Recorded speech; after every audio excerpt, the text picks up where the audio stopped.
अपने बच्चों को गुणवत्तापूर्ण शिक्षा देकर संस्कारित बनाना चाहते हैं, सरकारी नौकरी या विश्वविद्यालय में प्रोफेसर बनाना चाहते हैं, आप चाहते हैं कि आपके बच्चे को राष्ट्रपति पुरस्कार या पद्मश्री जैसे पुरस्कारों से अलंकृत किया जाए, तो आपके लाडले की संपूर्ण पढ़ाई निःशुल्क हम कराएंगे। पूज्य गणेश प्रसाद वर्णी जी द्वारा स्थापित संत शिरोमणि आचार्य श्री विद्यासागर जी महाराज द्वारा पुनरुद्धारित पूज्य मुनि श्री प्रणम्य सागर जी महाराज के आशीर्वाद से संचालित श्री सियादवाद महाविद्यालय वाराणसी में। जी हाँ, यहाँ पढ़ने वाले 100 से अधिक परा स्नातक बन चुके हैं। अनेक विश्वविद्यालयों में प्रोफेसर्स 15 से अधिक प्राप्त कर चुके हैं राष्ट्रपति पुरस्कार। इतना ही नहीं, इसी वर्ष 2024 में भी एक विद्वान को पद्मश्री पुरस्कार से सम्मानित किया जा चुका है। प्रवेश प्रारंभ 10वीं अथवा 12वीं पास छात्र सीधे ले सकते हैं प्रवेश। आवास, भोजन, शिक्षण आदि सभी व्यवस्थाएं बिल्कुल निःशुल्क। श्री सियादवाद महाविद्यालय, भदेनी, वाराणसी, उत्तर प्रदेश, भारत। संपर्क करें 9695338108, 9506602715, 9111229620।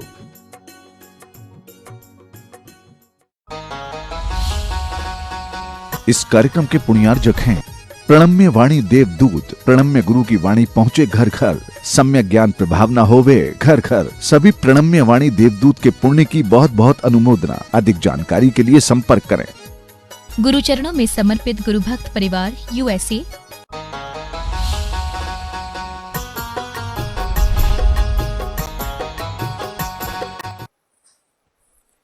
मोक्षमार्गस्य नेतारं भेत्तारं कर्मभूरतां ज्ञातारं विश्वतत्त्वानां वन्दे तद्गुणलब्धये।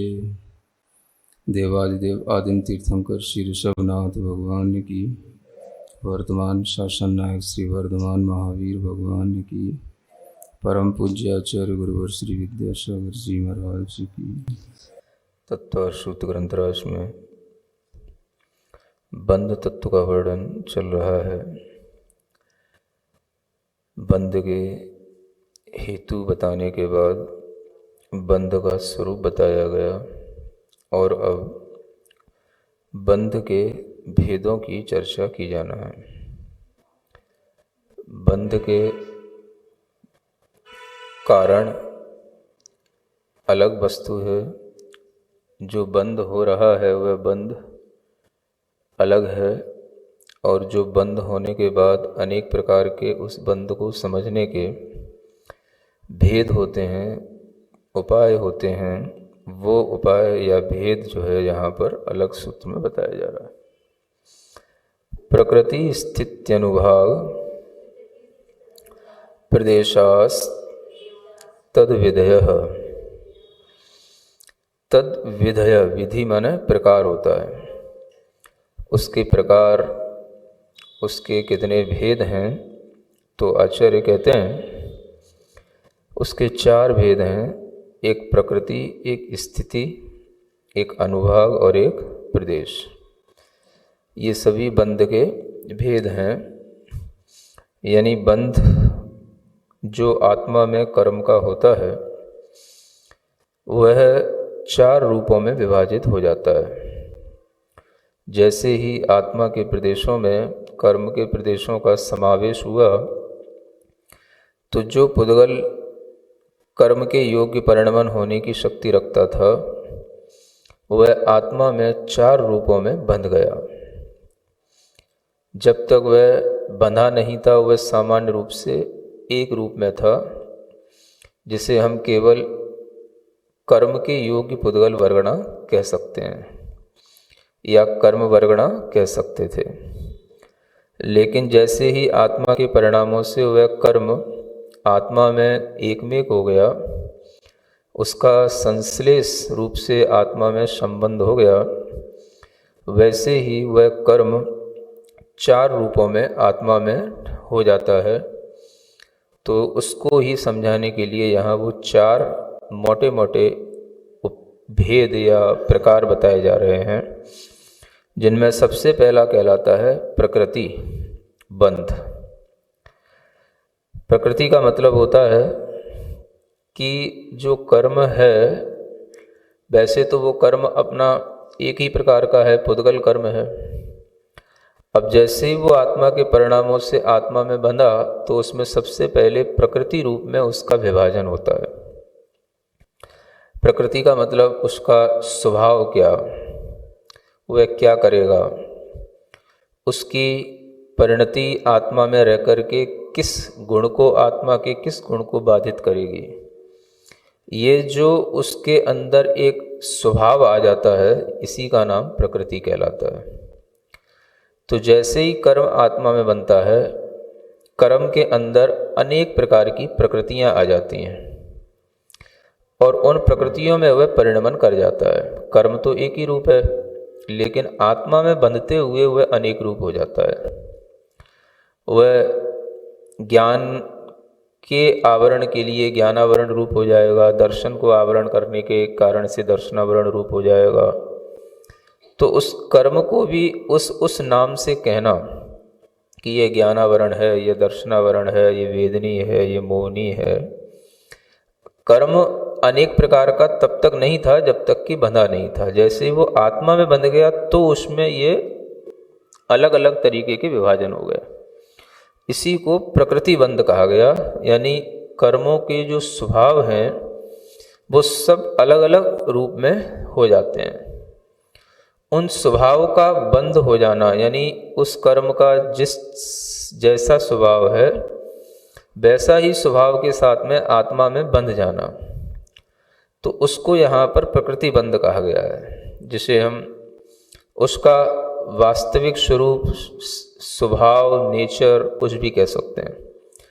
तो प्रकृति में केवल कर्म का ज्ञानावरण, दर्शनावरण, वेदनी, मोहनी, ये जो 8 मूल कर्म हैं, इन मूल कर्मों में उसका परिवर्तन होना, मूल कर्मों के रूप में उसका आत्मा में बंधना, यहाँ पर सिर्फ इसका नाम प्रकृति बंध है। प्रकृति का अर्थ हो गया उसका स्वभाव। तो हर एक कर्म का अपना अपना स्वभाव है, वो आगे बताया जाएगा। तो प्रकृति बंध में कर्म का केवल बस अनेक प्रकार के कर्मों के रूप में रूपांतरण हो जाता है। अब वो एक रूप नहीं रहा, अब वो अनेक रूप हो गया। अब उसमें कुछ मूल कर्म भी होते हैं और उन मूल के भी कुछ और उत्तर भेद वाले कर्म भी होते हैं। तो सभी कर्मों में इस तरह की अलग अलग प्रकृति पड़ जाएगी, जो भी आगे कर्म बताए जाएंगे। 8 कर्मों के रूप में भी कर्म की प्रकृति पड़ेगी और 8 कर्मों के आगे भी जो विभाजन होंगे वो भी मोटे तरीके से अगर किए जाते हैं तो 148 प्रकार के वो कर्मों के विभाजन होते हैं। तो उन रूप में भी वह कर्म की प्रकृति पड़ जाएगी। यानी कि एक ही पुद्गल रूप कर्म वर्गणा आत्मा के साथ संबंध को प्राप्त होते ही अनेक स्वभाव वाली हो जाती है। उसका परिणमन अनेक प्रकार के कर्मों की प्रकृति रूप हो जाता है। उसी को यहाँ पर प्रकृति बंध कहा गया है। बंध का मतलब ये होता है कि वह उतने समय तक वह उस प्रकृति रूप में ही बंधे रहना। एक तो बंद होता है कि 2 चीज़ों में बंद हो जाना, और एक बंद होता है कि उस कर्म में ही इस तरीके का बंध पड़ जाना कि वह अपने स्वभाव को नहीं छोड़ना और अपने स्वभाव में जो भी उसके अंदर ज्ञानावरण आदि के रूप में स्वभाव पड़ गए हैं वो उसी स्वभाव में उसका पड़े रहना। तो ये कहलाता है बंध कहलाता है। तो यहाँ पर बंध का मतलब यह है प्रकृति का अनेक रूप में आत्मा के अंदर परिणमन हो गया। ये समझने की चीज़ है। प्रकृति बंध बहुत सरल है, लेकिन समझने के लिए थोड़ा सा कठिन इसलिए भी है कि अगर हमें प्रकृति बंध समझ में आएगा तो सभी बंध आगे के समझ में आएंगे। तो प्रकृति का मतलब हो गया केवल बस उसका अभी अपना स्वभाव जो है जो था वो उसका अलग ही बदल गया। जैसे बादल का पानी होता है और उस पानी का अगर मान लो जैसे ही सर्प के मुख में गिरना हुआ तो बादल का पानी सर्प के मुंह में गिरेगा तो एकदम से उसका विष बन जाएगा। तो पानी था, लेकिन वो बादल का पानी सर्प के मुंह में गिरा तो वो विष बन गया। तो उसका जो विषरूप परिणमन हो गया, वह विषरूप परिणमन पानी का एक बार जैसे हो गया तो वह उसी तरीके से जो कर्म वर्गणा थी उस कर्म वर्गणा का आत्मा में संबंध होते ही अनेक प्रकार के ज्ञानावरण, दर्शनावरण आदि रूप में उसका परिणमन हो जाता है। यानी जब तक वह कर्म वर्गणा स्वतंत्र है, पुद्गल का वह पिंड जब तक स्वतंत्र है, तब तक तो उसमें कोई परिवर्तन नहीं है, कोई उसमें विभाजन नहीं है कर्मों का। लेकिन जैसे ही वो आत्मा में बंधा तो वह अनेक मूल और उत्तर प्रकृति के भेदों में विभाजित हो गया, ये कहने का मतलब। तो ये विभाजन जैसे पुद्गलों में पुद्गलों के माध्यम से देखने को मिलता है, वैसे ही इन पुद्गलों का आत्मा के परिणामों के संबंध होने से बढ़ जाता है। और आत्मा भी देखें तो आत्मा भी कर्म से पहले से सहित ही है, क्योंकि कोई भी आत्मा हो उसमें कर्म का सद्भाव तो सभी में है। तो कर्म में ही इस कर्म का बंध हो जाता है। किसमें हो गया? कर्म में ही, और कर्म का बंध हो गया। हुआ आत्मा के अंदर, आत्मा के साथ, इसलिए वो आत्मा का कहलाता है। लेकिन वस्तुतः तो प्रकृति जो पड़ी वो कर्म में पड़ी। प्रकृति आत्मा में नहीं बंधी, प्रकृति कहाँ बंधी? कर्म में बंधी, कर्म की प्रकृति। लेकिन बंधी आत्मा में इसलिए क्योंकि वो बंध आत्मा के अंदर हो गया, आत्मा के अंदर हो गया। लेकिन वह है तो कर्म का बंध। तो कर्म का बंध जो प्रकृति के रूप में है वो कर्म रूप ही है, तो उसको बोलते हैं प्रकृति बंध। प्रकृति बंध का मतलब क्या? जो 8 कर्मों के अभी आपको सबके नाम बताए जाएंगे और उनके स्वभाव बताए जाएंगे, उन स्वभाव रूप परिणमन कर जाने का नाम है प्रकृति बंध। बस प्रकृति बंध में क्या हो गया? कर्म का अपना स्वभाव अलग अलग रूप में परिणमित हो गया, ये हो गया प्रकृति बंध। फिर इसके बाद में आती है स्थिति बंध। अब जब कोई भी कर्म अपने स्वभाव में परिणमन कर गया, उसका किसी रूपांतरण होकर के आत्मा के अंदर अन्य अनेक रूपों में उसका परिणमन हो गया, तो अब वो परिणमन कितनी देर तक वैसा का वैसा ही बना रहेगा? वो कर्म अपनी प्रकृति को कितनी देर तक वैसा का वैसा ही बनाए रखेगा? उस कर्म के अंदर कब तक वैसा स्वभाव डला रहेगा? तो जब तक उसका वह जो टाइम होगा, जब तक कि वो अपने स्वभाव को न छोड़े, वो अपनी प्रकृति को लेकर के जिस रूप में परिणमन कर गया है, वो परिणमन जब तक उसका फिर से अपना स्वाभाविक कर्म रूप में न होवे, तब तक के लिए उसका जो टाइम ड्यूरेशन है उसी का नाम स्थिति बंध कहलाता है। वो क्या हो गई? उसकी स्थिति। तो जितने भी कर्म हैं, हर कर्मों की अपनी अपनी स्थिति पड़ जाती है कि जैसे ही वो परिणमन किया तो वह कितनी देर तक वह उसी रूप में रहेगा। जैसे पानी का विष बन गया, तो अब वो विष कितनी देर तक रहेगा? कब तक वह विष पर्याय के रूप में ही रहेगा, और फिर कब वह विष पर्याय को छोड़ देगा। तो यह जो उस रूप परिणमन करने की शक्ति उसके अंदर आ गई, उसी का नाम है स्थिति बंध। यानी कर्म जो आत्मा में बंध गया, वह तब तक आत्मा के अंदर रहता है जब तक कि उसका अभाव किसी कर्म के उदय के रूप में ना हो या उसकी निर्जरा ना हो। तो कर्म जो आत्मा में बंध गया, वो आत्मा में बंध को प्राप्त होने के बावजूद भी तब तक आत्मा के अंदर पड़ा रहेगा जब तक कि उसका स्थिति बंध पूरा नहीं हो जाता।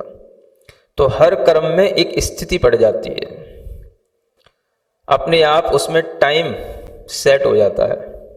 फिर जब ये स्थिति बंध हो गया कर्म में, तो उस कर्म का जो वास्तव में फल है, वो फल देने की जो उसके अंदर एक शक्ति आ जाती है कि ये कर्म हमें फल देगा, अच्छा देगा या बुरा देगा, कितनी तीव्रता के साथ देगा या कितनी मंदता के साथ देगा, हमें शुभ देगा कि अशुभ देगा।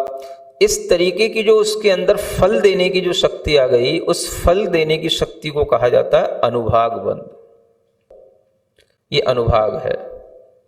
अनुभाग का ही एक नाम अनुभव भी आता है, आगे भी सूत्रों में आएगा अनुभव, क्योंकि अनुभाग जो शक्ति उसके अंदर आ गई है वही हमें अनुभव करने में आएगी। अब प्रकृति तो किसी भी चीज की कैसी भी हो, टैबलेट की प्रकृति किन किन चीज़ों से मिलकर के बन गई है, क्या क्या उसके अंदर ग्रेडियंट्स हैं उसके, वो सब तो उसकी प्रकृति हो गई। अब उस प्रकृति का जब हम सेवन करेंगे तब उसके माध्यम से जो हमें उसमें फलानुभूति होगी कि इसके फल से बुखार दूर हो जाता है, इसके फल से जुकाम दूर हो जाता है, ये उस टैबलेट को देखते हुए नहीं लगेगा।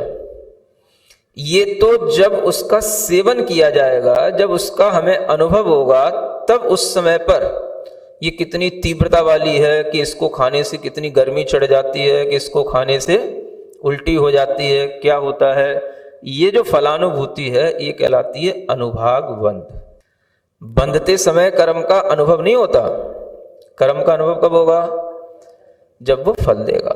तो इसलिए अनुभाग बंध जो है वो हमें फल देता है। तो ये फल देने की जिसमें शक्ति जो आ गई, वो जो शक्ति उसके अंदर पड़ी है, अब हमें पता नहीं है कि वो शक्ति हमें कब, किस समय पर, किस रूप में क्या फल देगी, और उस शक्ति में भी परिवर्तन होंगे, वो किन निमित्तों से होंगे और किस तरीके से होंगे। लेकिन टोटल कुल मिलाकर के जब भी वो कर्म वहां से निकलेगा, जैसा भी उसके अंदर अनेक तरह के कर्मों के और उत्कर्षण अपकर्षण आदि प्रक्रिया होने के बाद जो भी उसका एक फल देते समय पर जो उसका रूप बनेगा, वो रूप किसी को पता नहीं, वो किसी भी तरह का बन सकता है। ऐसा भी नहीं है कि जैसा हमने बांधा है वैसा का वैसा ही उदय में आ जाए, ऐसा भी नहीं होता कभी। क्योंकि बंधने के बाद में उसमें बहुत सारी चीजें परिवर्तित होती रहती हैं, फिर दूसरा आएगा वो भी उसी में मिलेगा। सीधा सीधा कोई कर्म बंद करके सीधा सीधा कोई कर्म फल देने में नहीं आता। वह जब फल देने में आए उस समय तक जो उसके अंदर परिवर्तन हो चुका हो, वह सब आपके लिए तब अनुभव में आएगा जब वो फल दे रहा होगा। तब तक के लिए किसी को कुछ पता नहीं है क्या है, क्या हो रहा है ये भी पता नहीं, क्या उसमें चल रहा है, क्या रंध रहा है वो भी पता नहीं। बस उसमें जो मिलता जा रहा है उसके अनुसार उसका परिणमन चलता चला जा रहा है। तो ये अनुभाग बंध कहलाता है, फल देने की शक्ति। ठीक है। और चौथा क्या है? प्रदेश बंध।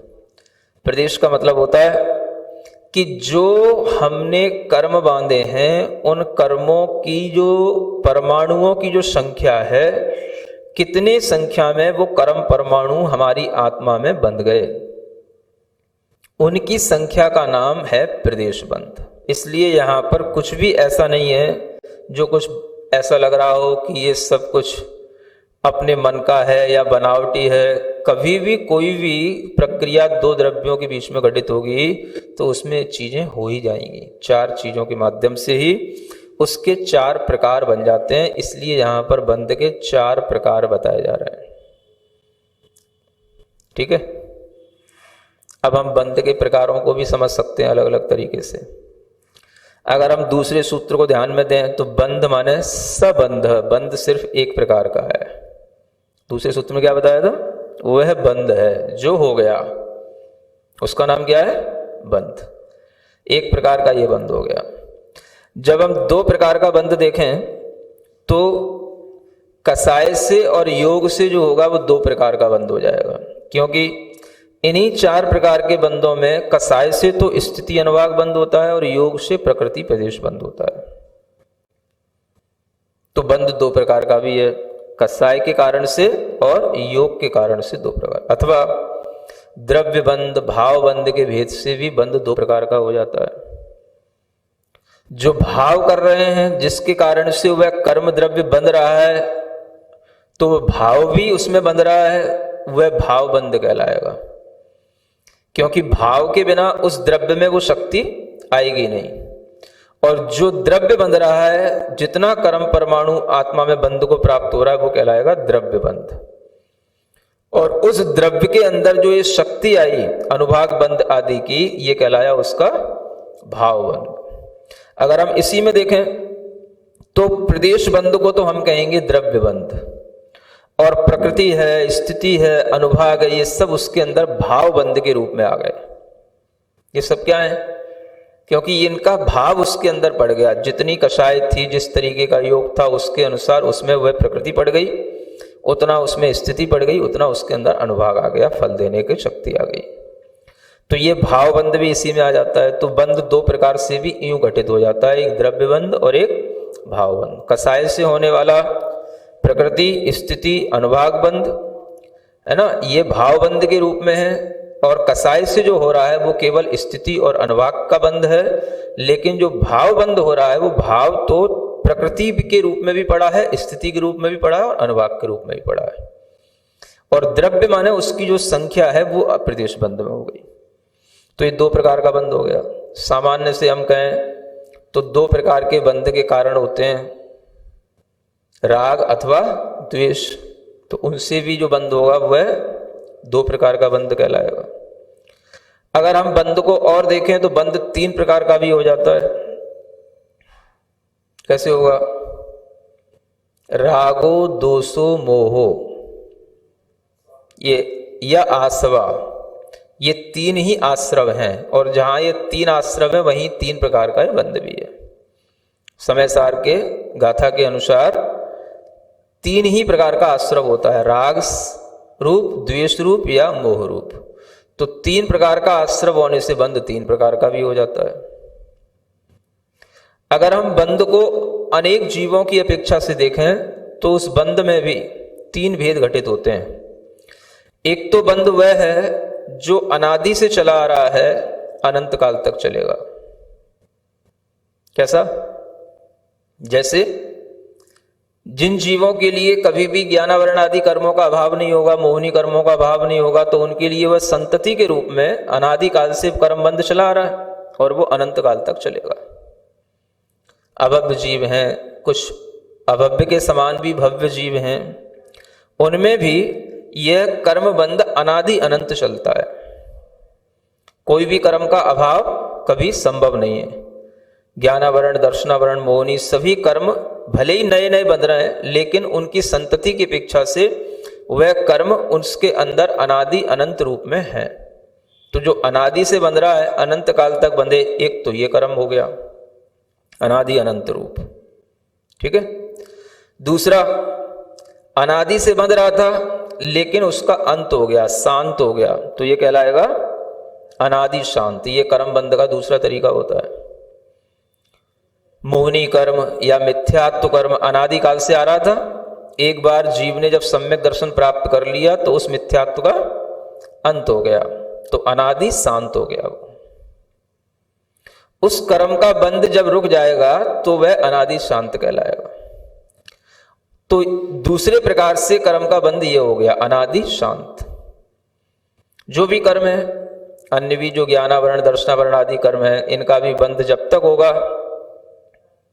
तब तक, जब तक होगा, होता रहेगा, तब तक वो अनादि शांत कहलाएगा। और जहां पर रुक गया वहां से वो हट गया।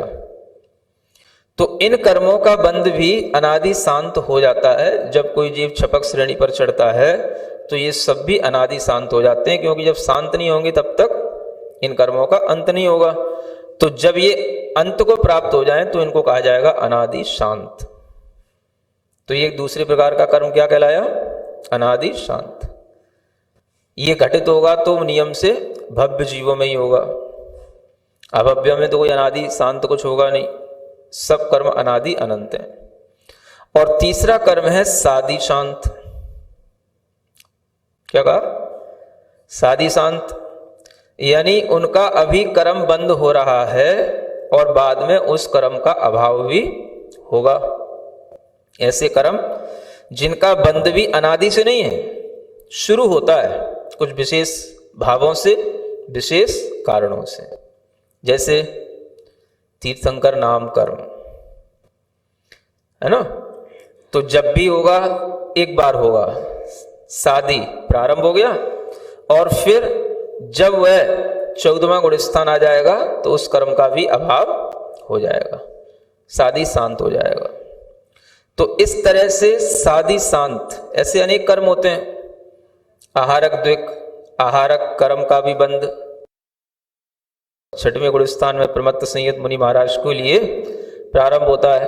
और फिर वो जो है चलता है, और उसका भी जब निर्जरा हो जाएगी, सत्ता का अभाव हो जाएगा, तो वो साधी शांत कहलाएगा।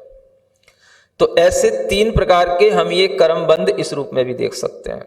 ऐसा कौन सा कर्म जिसको हमने एक बार बांधा फिर अनंत काल तक हमारे साथ में रहे?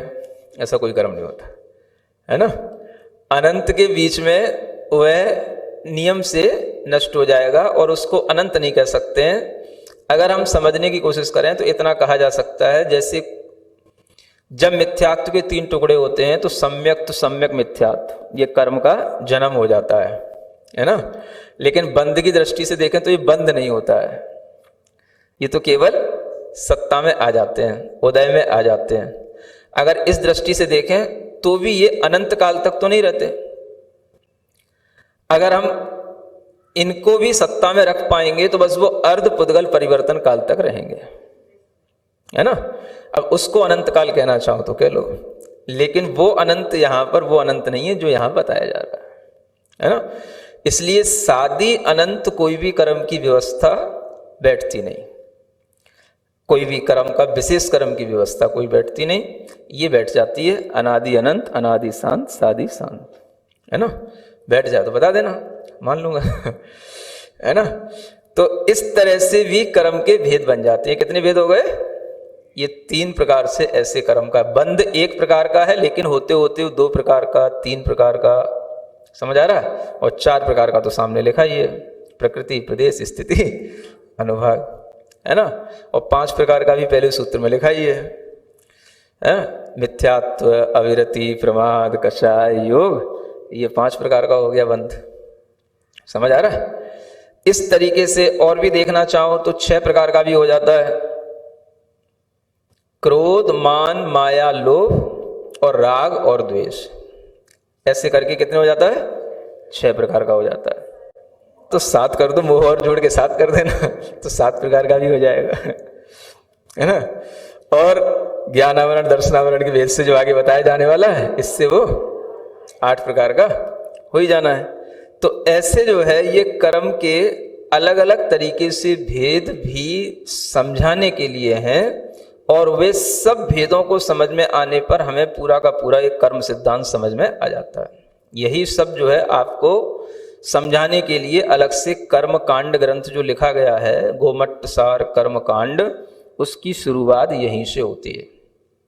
मूल प्रकृति, उत्तर प्रकृतियों का स्वभाव पहले जानना पड़ता है। स्वभाव जाने बिना, प्रकृति को जाने बिना हम उन कर्मों के कोई भी स्वरूप को नहीं जान सकते हैं। तो सबसे पहले प्रकृति बंध का ही वर्णन प्रारंभ किया जाता है, और उसी के लिए जो है ये आगे का सूत्र आ रहा है कि हमें सबसे पहले कर्मों की वो प्रकृतियां जाननी हैं जो कर्म रूप परिणमित होने पर 8 प्रकार से विभाजित हो जाती हैं। समझ में आ रहा है? चलो आगे पढ़ें। आद्यो ज्ञान दर्शनावरण वेदनीय मोहनीयायुर नाम गोत्रांतरायाः। ये आद्य माने सबसे पहला जो प्रकृति बंध कहा था, वह प्रकृति बंध ये 8 भेदों वाला है। ज्ञान दर्शनावरण, यहाँ पर जो आवरण शब्द है इसको ज्ञान और दर्शन दोनों के साथ जोड़ना है। तो एक ज्ञानावरण और एक दर्शनावरण। तीसरा वेदनीय, चौथा मोहिनीय, 5वां आयु, 6वां नाम, 7वां गोत्र और 8वां अंतराय। ऐसे 8 कर्मों के नाम बताए हैं, और इन 8 कर्मों की ये 8 प्रकृतियां, इनके 8 प्रकार के स्वभाव सबके अलग अलग हैं। ज्ञानावरण कर्म का स्वभाव क्या है? हमारे ज्ञान के ऊपर आवरण डालना, ये इस ज्ञानावरण कर्म का स्वभाव है ना। जैसे कि ज्ञान के ऊपर आवरण डालने के लिए, ज्ञानावरण कर्म के स्वभाव को समझने के लिए, कि जैसे कोई मूर्ति है और उस मूर्ति के ऊपर हमने कपड़ा डाल दिया, आवरण डाल दिया, तो अब हमें मूर्ति का सही स्वरूप समझ में नहीं आएगा। ये क्या हो गया? आवरण। तो ये ज्ञानावरण कर्म ऐसे आवरण की तरह काम करता है। दर्शनावरण कर्म जो हमारे दर्शन, आत्मा के दर्शन गुण का घात करे, उसको आवरित कर दे, उसका नाम हो गया दर्शनावरण कर्म। तो ये कैसे? जो हमारे दर्शन को बाधा पहुंचाए, दर्शन ना होने दे, है ना। यहाँ पर दर्शन का मतलब देखना ही है, श्रद्धा करना नहीं है। तो जो हमें देखने ना दे, है ना। अब उसी मूर्ति के दर्शन करने के लिए आप गेट तक आ गए और गेट पर आकर के किसी ने आपको रोक दिया कि नहीं, आपको अंदर नहीं जाने दिया जाएगा, तो वह हो गया दर्शनावरण कर्म, जो एक द्वारपाल के समान, समझने के लिए द्वारपाल के समान उसको बताया जाता है, दर्शनावरण कर्म हो गया। ज्ञानावरण कर्म एक आवरण, किसी मूर्ति पर पड़े हुए आवरण की तरह, दर्शनावरण कर्म एक द्वारपाल की तरह काम करता है। तीसरा होता है वेदनीय कर्म। वेदनीय कर्म का काम क्या करेगा, इसकी प्रकृति ऐसी है कि इसी के कारण से जो पुद्गल स्कंध ऐसे कर्म रूप, वेदनीय कर्म रूप परिणमन कर जाते हैं, जिसके कारण से इस जीव को उन पुद्गलों के ही निमित्त से सुख दुख का संवेदन होगा। वो संवेदन उसका अपना आत्मा का नहीं होगा, किसका होगा, उन पुद्गलों का ही संवेदन सुख दुख रूप में होगा। तो यह वेदनीय कर्म के कारण से होगा। इस वेदनी का स्वभाव है सुख या दुख का संवेदन कराना, ये वेदनी कर्म है। जिसे हम कहते हैं दुख हो रहा है, सुख हो रहा है, तो ये क्या हो रहा है, ये हम वेदनी कर्म का अनुभव कर रहे हैं, उसी को चाख रहे हैं। वेदनी कर्म, इसको कैसे उपमा दी जाती है, तो इसको आचार्य कहते हैं जैसे शहद पर लिपटी हुई तलवार होती है, उसमें सुख दुख दोनों ही हो जाते हैं, है ना। क्योंकि उसमें शहद भी है और तलवार भी है। थोड़ा सा मुंह कटने का दर्द भी होगा और तलवार पे शहद लगा है उसका, है ना, थोड़ा सुख भी मिलेगा। तो दोनों ही चीजें हैं। तो ये क्या हो गया, ये वेदनी कर्म इस तरह से काम करता है। चौथा है मोहनी कर्म, जो आत्मा के अंदर मोह उत्पन्न कर देता है या आत्मा को मोहित कर देता है या पर पदार्थों से मोह उत्पन्न कराता है। ये सब किसके कारण से होता है, मोहनी कर्म के कारण से। तो ये मोहनी कर्म, जैसे मदरा पिया हुआ कोई व्यक्ति हो तो उसे फिर अपना कुछ भी ज्ञान नहीं रहता, ऐसे ही मोहनी कर्म के कारण से ये आत्मा अपने स्वस्वरूप का कुछ भी ज्ञान नहीं कर पाता। ये मोहनी कर्म का ये घात है, जिसके कारण से आत्मा स्व को नहीं जानता और पर को भी सही ढंग से नहीं जानता। ये उसके अंदर स्व पर के विज्ञान की कमी मोहनी कर्म के कारण से चलती रहती है। आयु कर्म है, इसका अपना स्वभाव है। ये क्या करता है, यह आयु कर्म जीव को शरीर के अंदर बांध के रखता है। जब तक आयु कर्म है तब तक जीव शरीर में बंधा है, आत्मा शरीर में है, और आयु कर्म पूर्ण होते ही यह शरीर को छोड़ देता है। चाहे वो कैसा भी खड़ा हो, बैठा हो, लेटा हो, घूम रहा हो, वह उसी समय पर यह आत्मा उस शरीर को छोड़ देता है, आयु कर्म के भीतर बंध का अभाव होने पर। ठीक है। तो यह आयु कर्म क्या करता है, जैसे किसी पुरुष को बांध दिया जाए सांकल से तो वह उस स्थान पर ही रहता है, उसी तरीके से ये आयु कर्म उस जीव को शरीर में बांध के रखता है। ठीक है। तो ये बंधन का काम करता है। नाम कर्म है, इसका भी अपना स्वभाव है, अनेक प्रकार के शरीर बनाना। ये किसका स्वभाव है, नाम कर्म का। तो जैसे चित्रकार होता है, अनेक प्रकार के चित्र बनाता है, वैसे ये नाम कर्म तरह तरह के जीवों के शरीर का निर्माण करता है, उन्हें नरक आदि गतियों में भी ले जाता है। ये सब नाम कर्म का कार्य होता है। और गोत्र कर्म का कार्य उस जीव को उच्च या नीच बनाता है ना। जैसे कि कुम्हार जो है उसी मिट्टी को घड़े के रूप में अच्छा भी बना सकता है और उसी मिट्टी को कुछ भी पैर में रौंदने वाली चीज भी बना सकता है। तो यह उच्च और नीच बनाने का काम यह गोत्र कर्म करता है। और अंतराय कर्म क्या काम करता है, ये जो हमारी आत्मा के अनेक गुण हैं, है ना, आत्मा की अनेक शक्तियां हैं या आत्मा की अनेक लब्धियां हैं, ज्ञान, दर्शन, भोग, उपभोग, वीर, अंतराय, है ना, ये सब अंतराय कर्म जो है इन सब शक्तियों को बाधित करता है। क्या करता है, बाधित करता है। तो यह बाधित कैसे करता है, अंतराय कर्म। जैसे कि हमारे पास चीजें तो रखी हों भोजन करने के लिए, जैसे पहले क्या होता था कि एक मतलब कमरे के अंदर जो भी भोजन जिनको जिमाना है, कराना है, वो एक कमरे में रख दिया जाता था और वहाँ पर एक व्यक्ति को खड़ा कर दिया जाता था। बस वही व्यक्ति उस भोजन के हिसाब किताब को देखेगा, कितना जा रहा है, कितना बच रहा है। समझ आ रहा है ना? उसको बोलते हैं भंडारी। तो वह जो है, आप चाहो हमें और दे दो तो वो नहीं देगा। वो क्या है? वो अंतराय कर्म की तरह है अंदर, लेकिन वो देगा नहीं। तो आपके पास या जैसे बहुत सारा पैसा रखा हो, है ना, और वो पैसा भी जो है आपने किसी को दे रखा है, जमा कर रखा है, और आपने उससे समय पर मांगा, उसने नहीं दिया, तो यह जो है इस तरीके का जो विघ्न उत्पन्न होता है, जो समय पर नहीं होने दे, समय पर जो कुछ काम ना आए, वो कहलाता है अंतराय कर्म। तो इस तरीके से ये भी एक कर्म का स्वभाव पड़ जाता है, जो आत्मा के अंदर आत्मा की ही शक्तियों को प्रकट नहीं होने देता, उनमें विघ्न पैदा करता है, जिसके कारण से वह आत्मा उस अभाव में रहता है और उस अभाव में ही उसे जीना पड़ता है। तो ये अंतराय कर्म का भेद हो गया। ऐसे यह इन 8 कर्मों के यह प्रकृतियां बताई गई हैं, इनके ये स्वभाव हैं, और इन 8 कर्मों के ये स्वभाव बताने के अलग अलग जो दृष्टांत दिए हैं, वो भी आपको ध्यान में रखना है। इन्हीं दृष्टांतों के माध्यम से आपको ये ध्यान रहना चाहिए कि 8 कर्मों का यह स्वभाव अलग अलग रूप में बना रहता है, और कोई भी कर्म किसी भी कर्म के लिए कभी भी बाधित नहीं करता है। हर कर्म का अपना अपना स्वभाव सबका चला करता है। अब देखो, एक ही कर्म पुद्गल से सभी कर्म पैदा हुए, लेकिन वो कर्म सब अपना अलग अलग स्वभाव रखेंगे, अलग अलग काम करेंगे। कोई भी कर्म दूसरे कर्म के रूप में मिलता जुलता भी नहीं।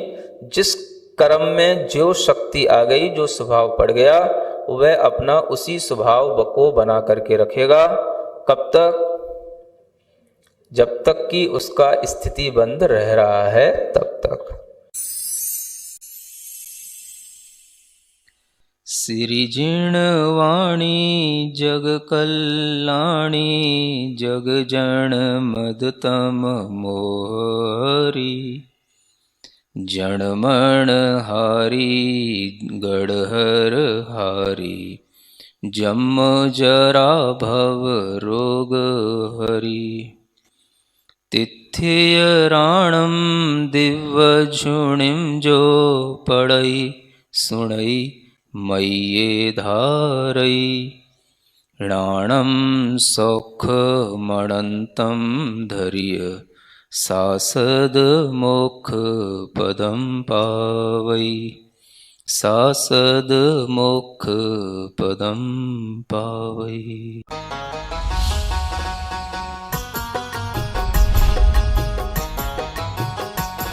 यदि आप भी अपने बच्चों को गुणवत्तापूर्ण शिक्षा देकर संस्कारित बनाना चाहते हैं, सरकारी नौकरी या विश्वविद्यालय में प्रोफेसर बनाना चाहते हैं, आप चाहते हैं कि आपके बच्चे को राष्ट्रपति पुरस्कार या पद्मश्री जैसे पुरस्कारों से अलंकृत किया जाए, तो आपके लाडले की संपूर्ण पढ़ाई निःशुल्क हम कराएंगे। पूज्य गणेश प्रसाद वर्णी जी द्वारा स्थापित संत शिरोमणि आचार्य श्री विद्यासागर जी महाराज द्वारा पुनरुद्धारित पूज्य मुनि श्री प्रणम्य सागर जी महाराज के आशीर्वाद से संचालित श्री सियादवाद महाविद्यालय वाराणसी में। जी हाँ, यहाँ पढ़ने वाले 100 से अधिक परा स्नातक बन चुके हैं। अनेक विश्वविद्यालयों में प्रोफेसर्स 15 से अधिक प्राप्त कर चुके हैं राष्ट्रपति पुरस्कार। इतना ही नहीं, इसी वर्ष 2024 में भी एक विद्वान को पद्मश्री पुरस्कार से सम्मानित किया जा चुका है। प्रवेश प्रारंभ 10वीं अथवा 12वीं पास छात्र सीधे ले सकते हैं प्रवेश। आवास, भोजन, शिक्षण आदि सभी व्यवस्थाएं बिल्कुल निःशुल्क। श्री सियादवाद महाविद्यालय, भदेनी, वाराणसी, उत्तर प्रदेश, भारत। संपर्क करें 9695338108, 9506602715, 9111229620।